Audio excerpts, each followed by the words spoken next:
an entire rant in the car after this movie. They are different in my brain. There is a plot line. There's a plot line happening. They're not jacked. They're bugs. Didn't pay attention to the release date because we're not that much hope. They had a purpose beyond telling bad jokes. Better than Renesmee from Twilight. And if I don't notice them, then they don't exist in my brain. Hi guys, welcome back to another Nerd Rants video. So apparently last weekend was just my new superhero movies weekend, so I went to see Superman and I went to see Fantastic Four, and we're gonna talk about it.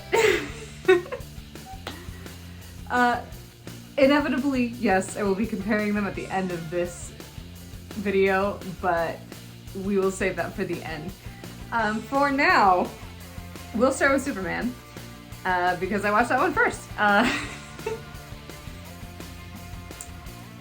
We will start with, I genuinely enjoyed both of these. I definitely do prefer one over the other, but I genuinely had a good time watching both of them. So, Superman, I will say, the story was a bit scattered. It felt like there wasn't a super solid driving plotline going on. Like, we had the big bad being Lex Luthor, but there wasn't really anything we were building up to. A lot of times in superhero movies, they have some sort of introduction to like the big bad or the big climactic end fights. So either the big bad that we face at the end instead of their minions, or the culmination of the big bad's plan that you're trying to stop throughout the movie. And that kind of seems to be the formula for most superhero movies. And this didn't really have that. We had Lex Luthor as the big bad, obviously, but I had no idea what we were leading up to throughout the film. It had some cool moments going on in it. Some of the action wasn't bad. I feel like they did certain things well, but there wasn't this build-up that a lot of superhero movies have, and I feel like superhero movies kind of need, because in the end, they are kind of geared more towards action movies. And so there has to be some sort of action that they're building on and that they're leading up to. But this didn't have a whole lot of that. Not to say that superhero projects can never be like that. Like Superman and Lois kind of didn't have a whole lot of that. It was very much more like story driven with the characters versus like plot driven. I had an entire rant in the car after this movie about the difference between story and plot. I could not tell you a definition to show the difference between the two of them, but they are different in my brain. In my brain, story driven is more vague, and like we have the general kind of layout, but it's more fluid, like how we get there and all the different things that happen throughout. And then plot driven, or like story driven, is a little more character heavy. And then plot driven is like, okay, here's the big bad, or here is like the big plan that we are trying to stop, that we are dealing with, whatever else, and this is how we're getting there. And it's a lot more direct, I feel like, with a plot driven movie versus a story driven movie. And I have no idea if that makes sense to anyone else, but that's kind of the distinction my brain makes between story driven and plot driven movies. So I'm not saying that, anyway, back to my point, I'm not saying that superhero projects can never be more story and like character driven. That was the case with Superman and Lois, but it was like when it needed to have like, here's a plot driven, like when it needed to be direct and get to a culminating moment, I guess, it made sense, and it was like direct and specific when it needed to be, but it had more room to flesh out the characters and be more, I don't know what word I'm looking for. But anyway, it seemed a little more story-driven than plot-driven. It wasn't super direct, and it wasn't like, oh, there's one way to get to this point from point A to point B, and we need to streamline this so that we are covering the plot more so than the story revealed through the characters. So it seemed like they were kind of trying to do that with the Superman movie, but because of them also trying to have Lex as this big bad, and the way it kind of felt like he was almost trying to, James Gunn was kind of trying to do both. Where it's like, here, there is a plot line. There's a plot line happening. We're getting from here to here. But he's also trying to build the characters, and he's trying to create a established universe already, because he skips 2-3 years since Superman introduced himself to the world. And so he's trying to build on something that's already established without having that established in a previous project, which is kind of hard because there's not a foundation to build off of, and it felt like that. You can definitely start something like that. I feel like there's a way to do that well, to kind of start in the midst of something, but the foundation needs to be really solid, and you have to have a very good way of building on that foundation and kind of making that foundation known. I feel like what they had as the foundation for this movie was not super solid, and so then things kind of got scattered and jumbled throughout the process. And he was also trying to build not only Superman's character in this, but he also brought in like the beginnings of the Justice League. So we have Guy Gardner's Green Lantern, Hawk Girl, and Mr. Terrific, all of whom I think their characters were represented well, but they took away from, it was, I guess, too many characters. It got to a point where they were extra characters that didn't have to be there, in my opinion. But James Gunn wanted to bring them in.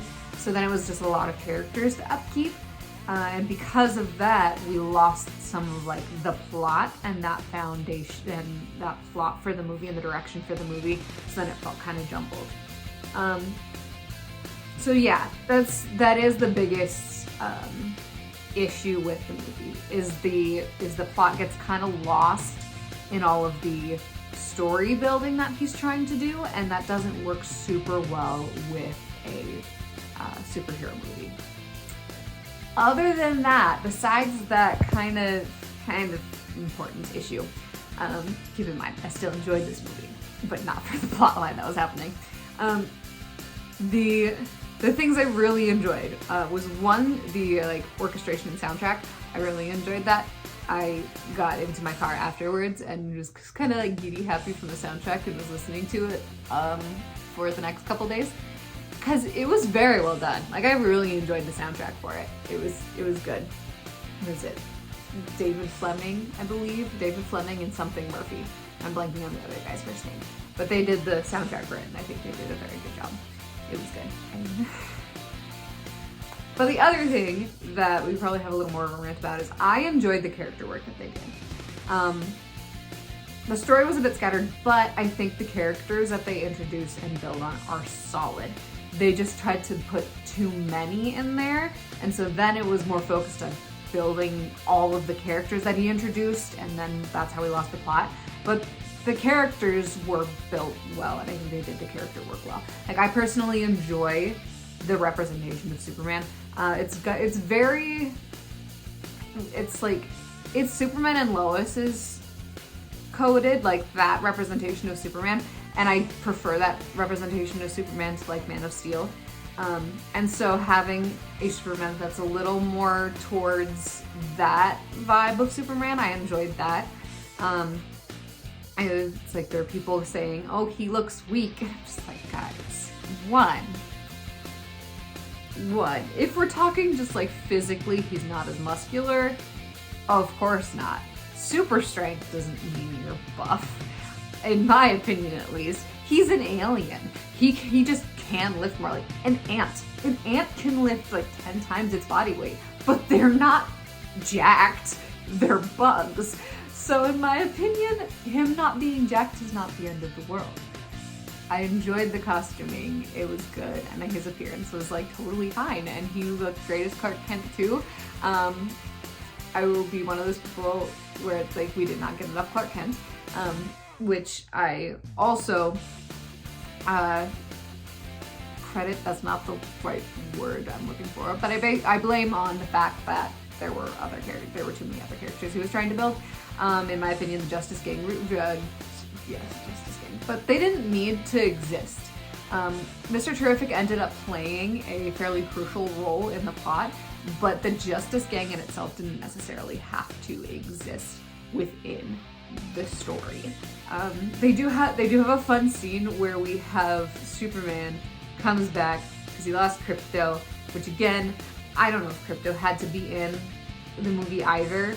I feel like he did too much as far as everything was concerned. Like, Crypto did way too much and took away from what Superman could have been doing and showing off Superman's ability, because I do think they nerfed Superman. Like, he didn't do a whole lot of fighting.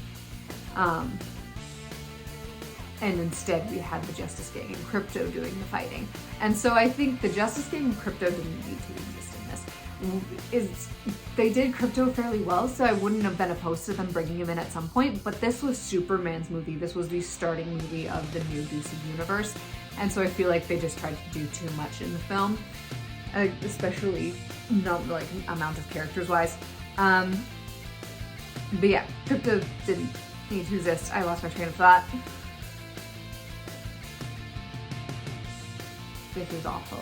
I can't go on side tangents because then I lose the main tangent. Anyway, I enjoyed the representation of Superman.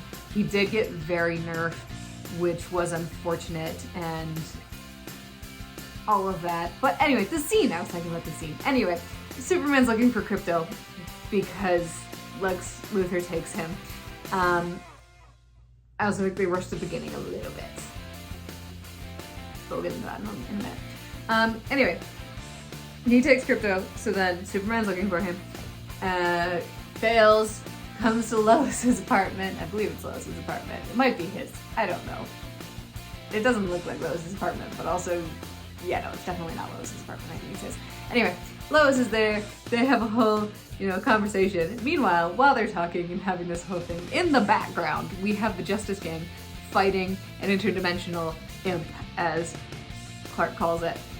And I honestly really like this scene. We just have stuff happening in the background while Superman is dealing with something else, and it's just this idea of, it's like, yes, crises are happening simultaneously, and all the heroes are like doing stuff at the same time, and it's not just like sequentially happening. So I think that was a cool scene, and they reference metahumans on different occasions as well throughout the film. So you could almost could have had all of like those references and that scene without having them actively there throughout the entire film. Because they end up playing a crucial role at the end of the film when there's like two crises happening on like separate sides of the planet just about.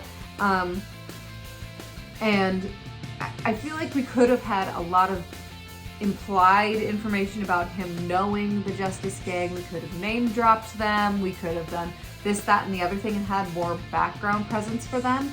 And then at the end, have them come in to help. And then have this big reveal of the different characters that we have in the Justice League so far. And that could lead into other projects that focus more on them, but I just feel like they being in the movie throughout the entire time pulled away from the fact that it was a Superman movie. So that was unfortunate. Like, I came out of it, I was like, oh, that was a fun time, that was a fun superhero movie, but it didn't feel like a Superman movie because there wasn't a whole lot of stuff going on as with Superman as there probably should be in a Superman movie. But anyway, yeah. So it felt like other characters were doing a lot of stuff, and I will admit, Superman got beat up a lot. And I do say, like, there's like a valid reason for it, I think.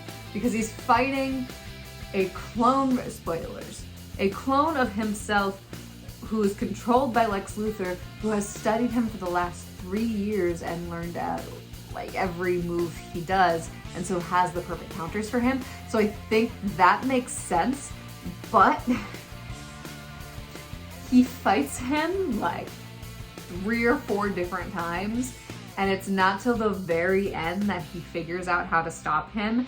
And yes, some of this is because as an audience member I have more information than Superman does, but there's drones following the clone around. Like, they're there for something, clearly. So anyway, that was fine. I just feel like he was beat up too much. Like, having him beat up by the character made sense. Yes, if any character was gonna like beat the crap out of Superman, it would probably be a clone version of himself controlled by his arch nemesis who has studied him for years. But he got used a bunch, and yeah. So then it took away some of that, and you're just like, he's just getting beat up all the time. But yeah, I don't know. I will say this is probably the best live action Lex Luthor we have gotten so far. I don't remember the actor's name. I don't remember any of the actors' names. I can recognize faces, but not their names. Anyway, he did wonderful.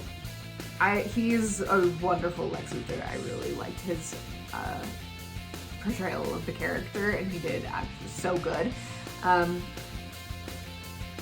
And just showing like the stoicness of it, and also bringing in some of the psycho. Like, he did wonderful, and probably one of the highlights of the film was his Lex Luthor. But yeah. Otherwise, yeah, they did a pretty good job with character work for everything else. But yeah, the story was scattered, which was unfortunate, and so it made it less of a solid movie. Still enjoyable in my opinion.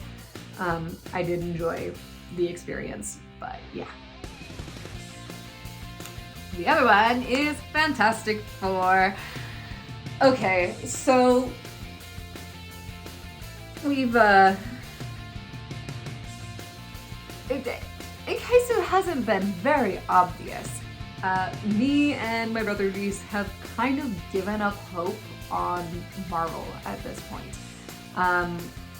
Don't really go to the theater to watch any of their movies anymore. I don't watch their shows because their shows have never been the greatest anyway. But I watched Thunderbolts. There's a whole video about that, and I was like, oh, this is actually like a pretty good superhero movie. Okay. And then was seeing trailers for Fantastic Four. It's like we had more hope for that than Thunderbolts. And then but didn't pay attention to the release date because we're not that much hope. Anyway, came out in the last week, 2 weeks, and I started like seeing things pop up on YouTube and whatever else, and it's okay, it's pretty good. And someone compared it to Superman, which I was riding the high of the enjoyment experience of that one. Went, so it could be at least decent. So we went to see that, and it was actually it was good. It was very enjoyable. My brother said at the end that in his opinion, it is the best Fantastic Four movie. So, which means something, I'm sure. I haven't watched the older versions of Fantastic Four in a hot minute, if at all. So yeah, it was very enjoyable. I think all of the actors and actresses did very well with their characters. There was good chemistry between the team, and they all did something and like served a purpose, which was very refreshing considering how many characters show up in a movie nowadays just to be comedic relief. They had a purpose beyond telling bad jokes. So that was really good. The world that we were dropped into from this alternate universe, which helps explain, oh, this is literally a planet eater and no one else is showing up. We only have Fantastic Four because it's a different Earth, which is cool. I almost wish that's how the multiverse saga would have been handled, is if we almost just got, like, we keep No Way Home and like Guardians 3, those were good, but almost just having, if we're introducing new characters, drop them in a different world and tell their story, and then at some point we have like No Way Home shows up and suddenly the multiverse is colliding or something like that. I feel like that would have been a better way to handle things than whatever the heck it was that they did. Because we have like Eternals. Wasn't a great movie anyway, but like if it's also a Titan coming out of a planet, where the heck was everyone else? Well, maybe they were from a different Earth and we're seeing the story of that Earth. What else happened? There were some that just shouldn't have existed.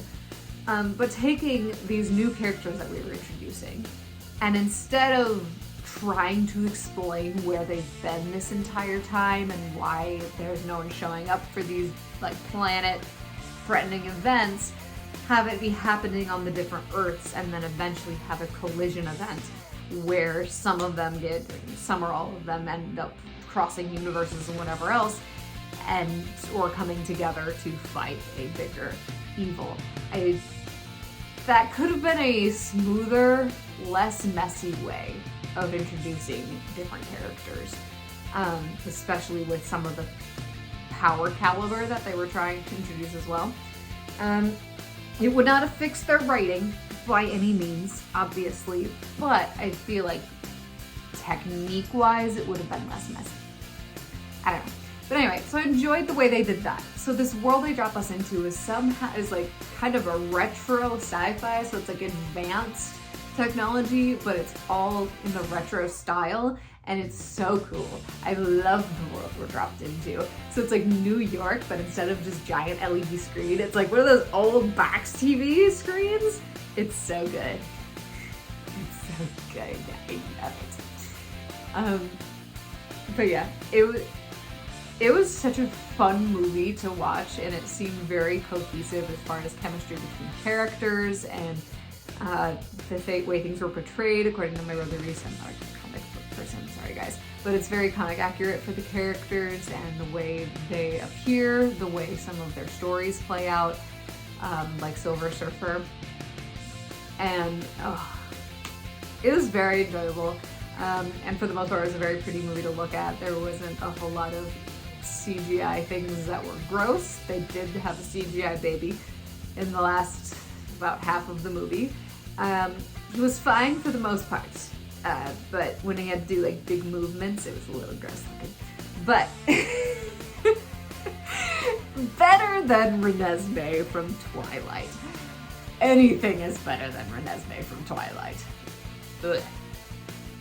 So yeah, besides the CGI baby, I didn't really notice a whole lot of things. I don't have as keen of an eye for CGI mistakes, or not necessarily mistakes, but glitches or bad CGI as like my brother has, or his girlfriend, who's a graphic designer. They seem to notice, or at least care about, more things than I notice when it comes to CGI.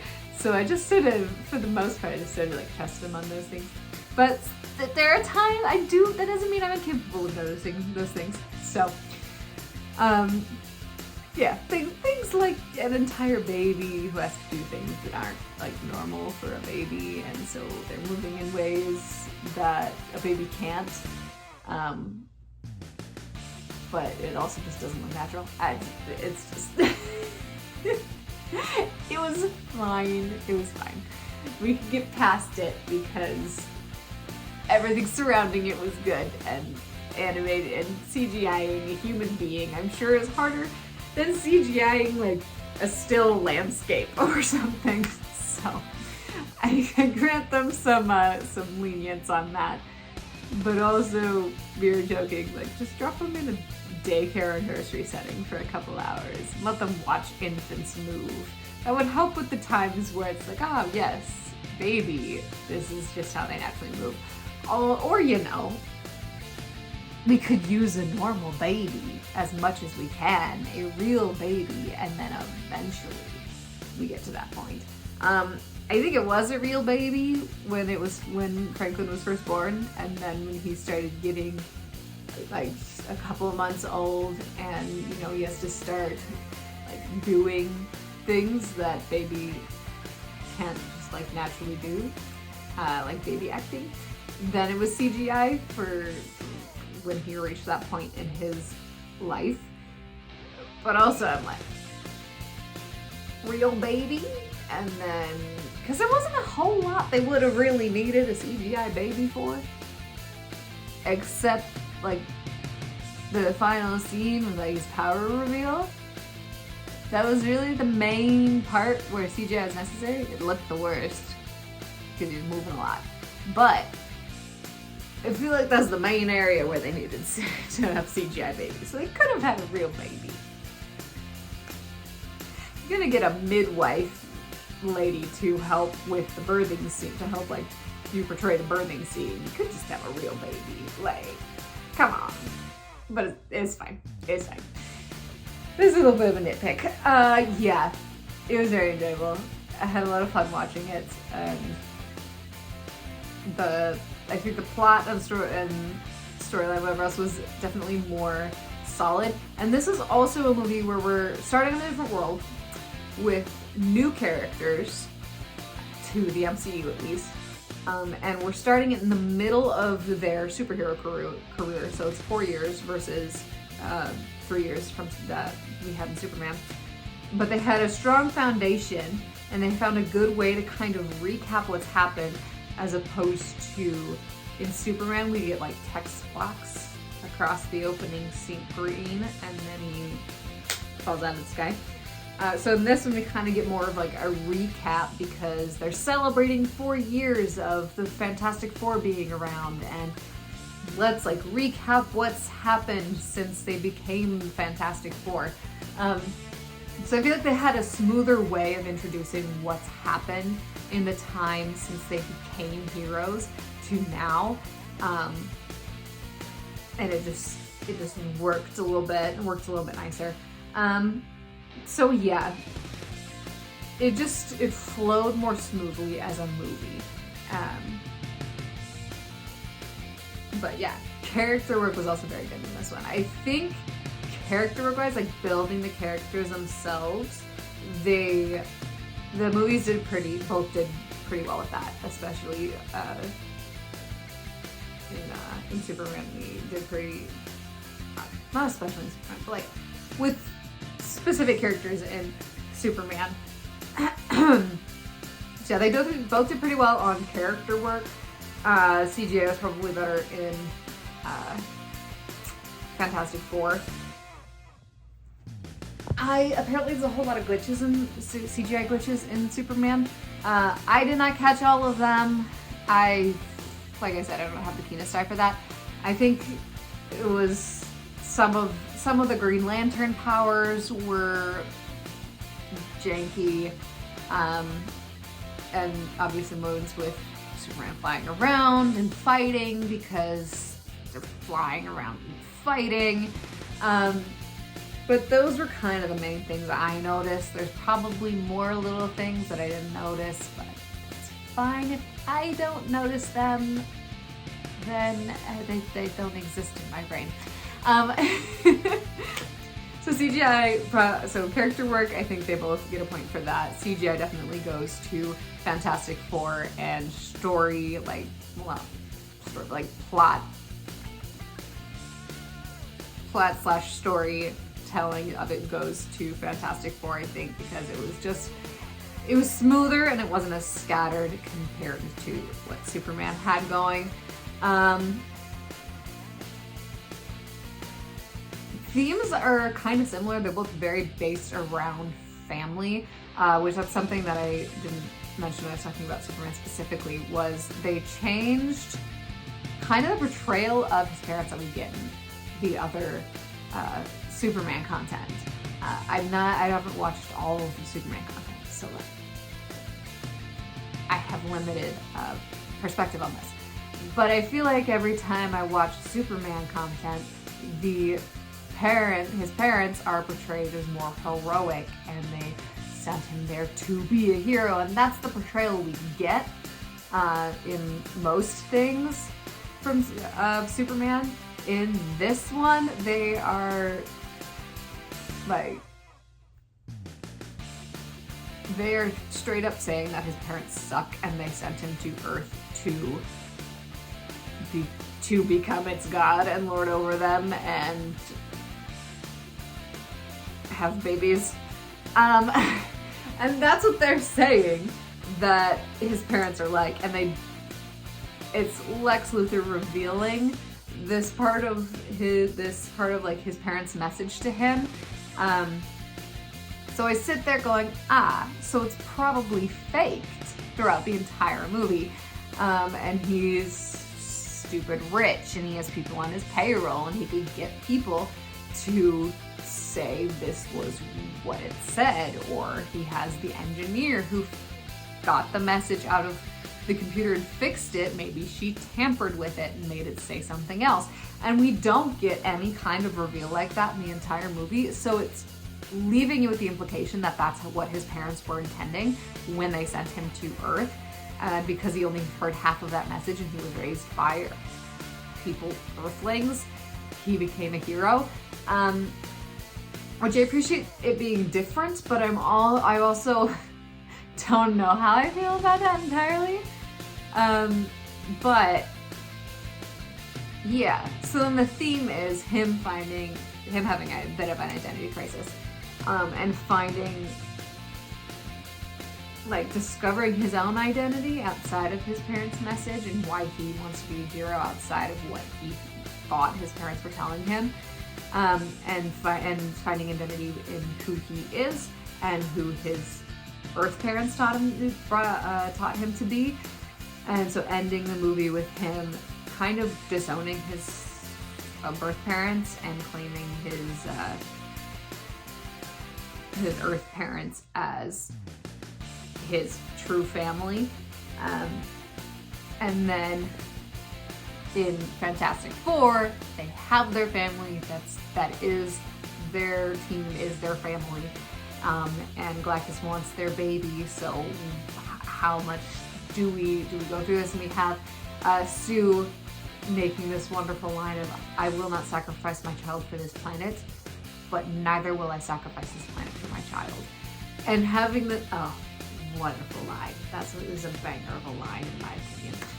But anyway, so having these two kind of related themes of family, and it's Superman finding his identity kind of outside of his family, but also like discovering that family isn't just blood.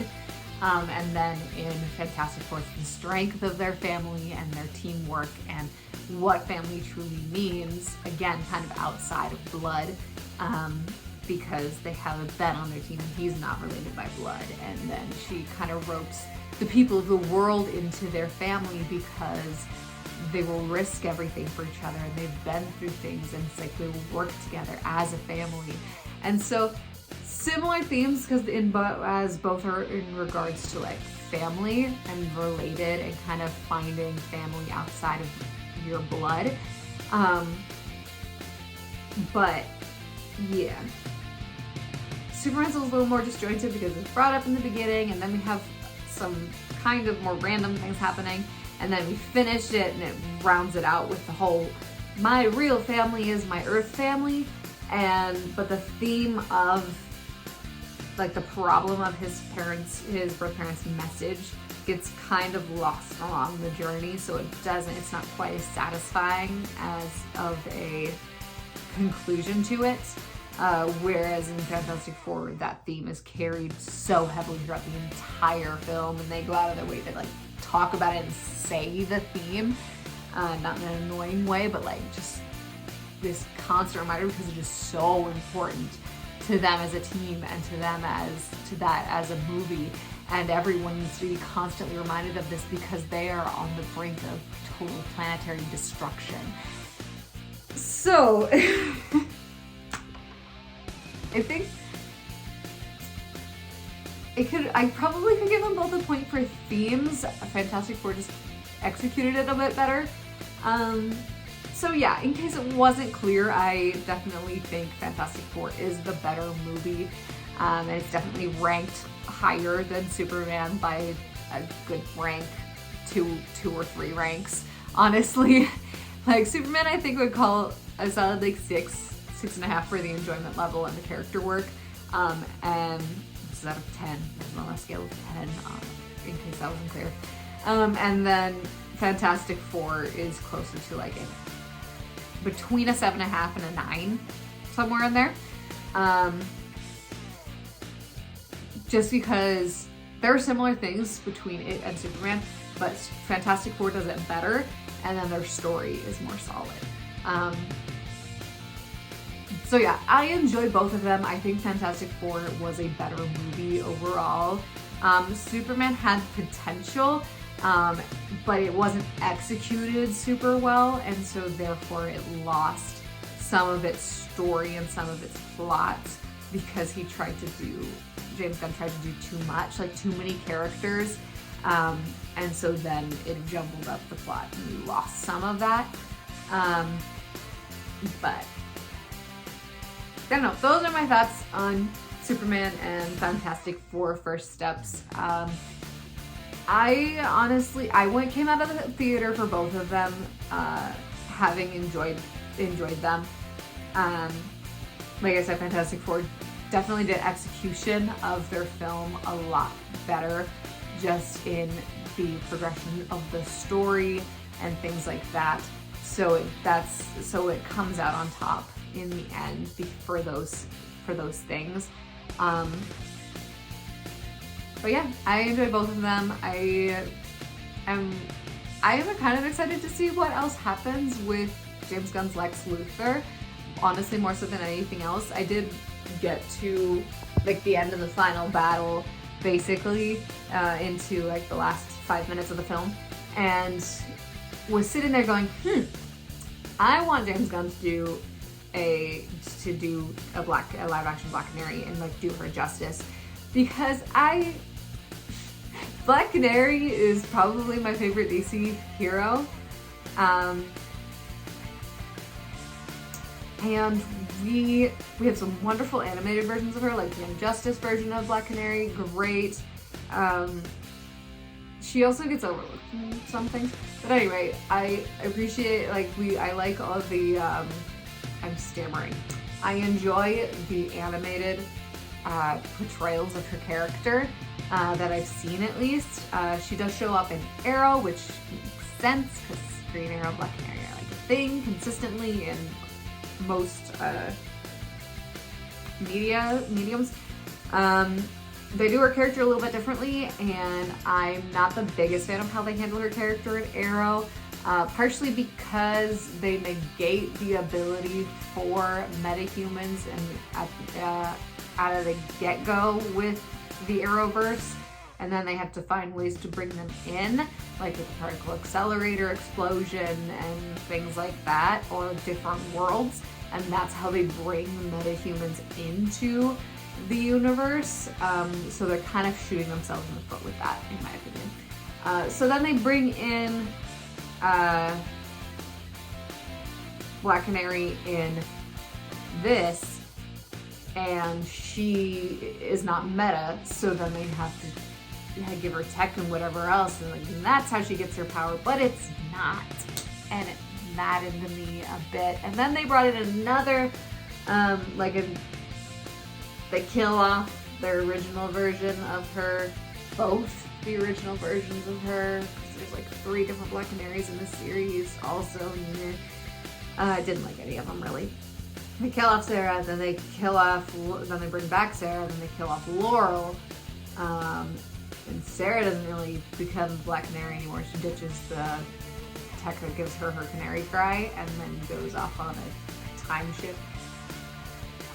I didn't watch that. I didn't watch Legends of Tomorrow. I didn't care enough about any of the characters involved. Anyway, she goes off, so those two are gone, and then they finally bring in a meta-human version of Black Canary, and I don't like her character. She's kind of boring to me. She came in the phase where they brought in the new team, and I didn't like any of them except Ragman. But anyway, so I am kind of tentatively excited about what could happen with the James Gunn's version of Black Canary, because I so want a live action version of her that actually does the character justice. Like blonde, metahuman, the outfit. Like the Young Justice version of the outfit. It's probably my favorite version of the outfit. Not the most practical super suit, but none of the super suits are. Let's be so real. Batman has the most practical super suit. So I'm kind of, tentatively excited about what James Gunn might do with her character. I would love to see a proper live action adaptation of the Black Canary with like good casting, because I don't really have anything against the casting in the new Superman either. I think the casting was done very well in both of these movies. But yeah, I'm rambling. Those are my thoughts on these two movies. If you want to discuss more, feel free to share your thoughts in the comments. I post videos on this channel on Saturdays and on my audiobook channel on Thursdays. Please forgive me for weird upload schedule these last couple months and basically this entire year. I got engaged in January and it's been kind of a roller coaster since then, because I was also doing my CDA at the same time. It's been a year, guys. It's been nuts, and I have already done so many things. It feels like it's been 2 years and it is only July. Anyway, I hope you enjoyed the rant. Feel free to continue the discussion in the comments. I'll see you guys next time.